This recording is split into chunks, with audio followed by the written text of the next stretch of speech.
The rental market's cooled off a bit, and it's taking longer to lease vacant homes. Some investors are losing way more money than they should because of one outdated and misguided approach. I've got the solution to that problem. Stay tuned.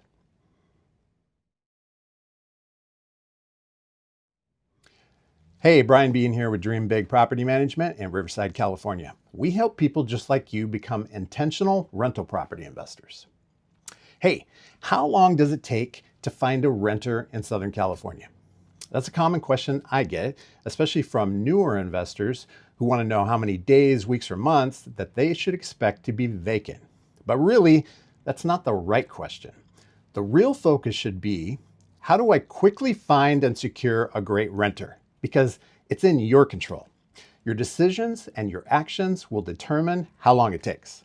You're not Forrest Gump floating through life at the whim of the breeze.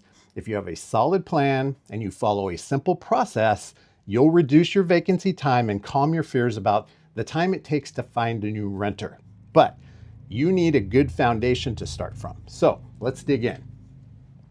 There are three main phases in leasing a home, but many owners only think about the middle one, which happens in public. They forget about the other two, which are no less important, but they happen kind of in the background. These three phases include: 1, making the home rent ready. This is the period from the day a resident moves out to the day that the home is fully repaired, cleaned, and ready for marketing.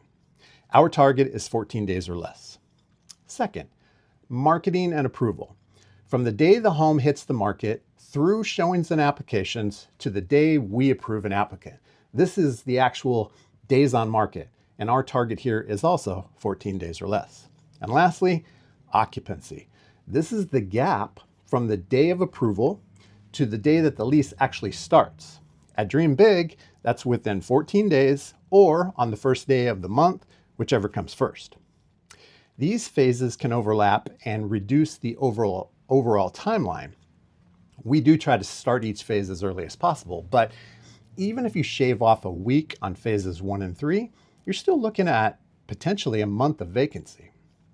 The real wild card here, though, is the middle phase, days on market. To reduce that time frame, a home must look great, be priced right, and be seen. So what does that mean? Well, 1, be seen.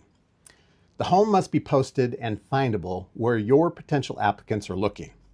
We post on the multiple listing service for agents who may have rental applicants, and we also post on the major public online portals such as Zillow, Rent.com, Realtor.com, etc. 2, looking good. Your home must be show ready before you let anyone inside. If you try to cut that timeline, market, and show a home in disarray, you just ruined a first impression, and you will not get a second. And 3, priced right. The most important of these 3 factors. Look, rental investors have been spoiled in Southern California. There just aren't enough homes for the number of people looking. That creates frenzied activity, tons of showings, multiple applications, elevated pricing, low days on market. But over the past year, rent prices have flattened out. Demand has decreased, supply has increased, and days on market has gone up as a result. MLS, which covers most of Southern California, shows rental home days on market at 24, up 1 day from last year, but up from 13 days in 2021. Nationwide, the median days on market is 30, up from 27 days a year ago, according to apartmentlist.com. All this is to say, in such economic conditions, pricing is more important than ever for 3 big reasons. 1, the math. If your rent is $3,000 a month, every single day of vacancy costs you $100 in lost rent. If you hold out for an extra $200 a month, telling yourself, we can always come down later, and that decision costs you just 14 extra days on the market, you've robbed yourself of $1,400. And if you do get a tenant at that higher price, it will take you 7 months to recoup what you lost sitting vacant. That's before you've even made a dime on the increase. And the reality is, an overpriced home doesn't just cost you an extra 14 days. It's more, sometimes a lot more, unless you eventually drop that price back down to market rent. And once you do that, you never get that lost rent back ever. Reason 2, the smell factor. Industry data from Evernest Property Management shows that homes that don't generate an application within the first 7 days typically require an average of 3 subsequent price drops before they lease. Interest in a rental home is never higher than the first few days on the market, but the interest trails off after week 1. At day 14, it falls off a cliff. Think about why that happens. If you gave notice at your current place, you probably got about 30 days to find something new.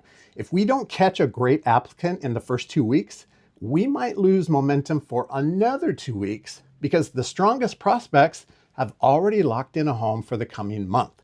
And that's when your listing begins to smell bad. It's been sitting too long. People assume it's not fit to eat, and you end up dropping the price to find your applicants, often lower than you could have gotten if you just priced it right from day 1. And pricing reason number 3, the candidate pool. This is going to sound counterintuitive, but follow me through this. The best applicants, the ones with the strong income, clean payment history, great rental references, they know they're a great catch. They know they can win in a competitive multiple applicant environment. So they're looking for nice homes presented well and priced right. If your home is overpriced, they won't even bother applying. Meanwhile, the weakest applicants, lower income, rough credit, collections, late payments, blah, rental references, they can only compete one way, price. They're willing to overpay because they have to. Their only chance of approval is on homes on which the best applicants have already rejected. So what feels like a win in the moment, finally getting an application after weeks of vacancy, can turn into a real loss down the road if that resident doesn't pay on time or doesn't take care of the home. Which is exactly why retaining your current residents is often the smartest strategy of all. A great resident who renews is worth more than a new resident that you had to compromise to get. But that's a topic for another day.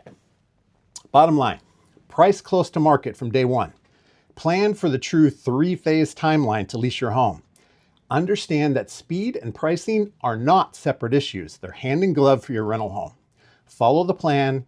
You'll find great renters. You'll suffer less vacancy as a result. If you have questions about finding a great renter for your home or anything related to the right and profitable way to run your rental property, call me today, 951-314-5402. I'm happy to share. You can also find valuable information on our website, dreambigpm.com. And if you found this useful information, we have more. Check it out. Punch that subscribe button. Leave us a review. It helps others find us and will alert you when new episodes are posted. Don't be accidental about your future. Be intentional to your success.